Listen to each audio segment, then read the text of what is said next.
I know Vancouver really well, so even when I was a little kid, I used to just walk all over the whole city. I've lived in Vancouver all my life. The work is called Big House. The title Big House refers to the native architecture. The whole community kind of happened in the Big House. And so it's just the metaphor of BC as a big house, right? As this place where people came and settled and worked out their problems and made their livings. The works will be silk screened in 2 and 3 colors onto aluminum panels.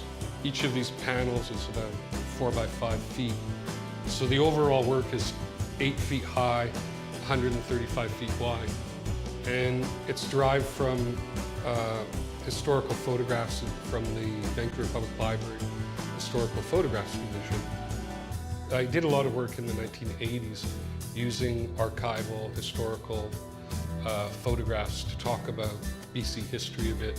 I would literally be in the archive sort of night after night looking at images, and I would start to dream. You know, if you're exposed to anything, it starts to enter your dreams.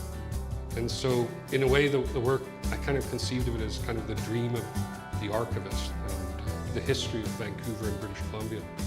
There's quite a subjective use of color, and there's overlays of imagery, kind of ghostly overlays of imagery. There's a little bit of a feeling of a left to right historical progression, but it's not that strong. I tried not to make it that literal, so that it has more of a kind of an overall feel. The work starts with an image of a potlatch in a First Nations big house. Then it goes into depicting the resource economies that brought the European and Asian and other settlers here, like logging, mining, fishing. And then there's images here of the building up of the urban center, the concentration of people in the city, the Vancouver Stock Exchange. All these people came here and have to live together, and of course there's going to be conflict. So there's some images of Bloody Sunday, when unemployed workers clashed with police in 1938. Those ones of the cars lined up and the man site in the cars, that's from the internment of the Japanese in 1942. That's English Bay, right? So there was houses right on the waterfront, right up to the water. That's Happy Land, which is now the P&E.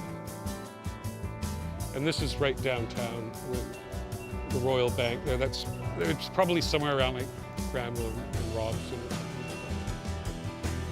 And it ends with the same image of the big house, superimposed with an image of Roy Arden with the green building there.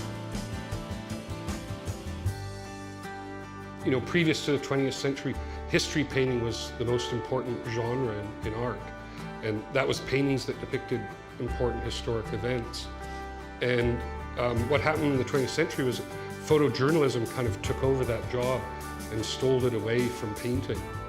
And what Rauschenberg and Warhol did in the late 50s, early 60s, was they stole the photojournalistic image and put it back on the canvas, creating a new kind of history painting using photojournalistic imagery. So yeah, I mean, I borrowed very much from that strategy.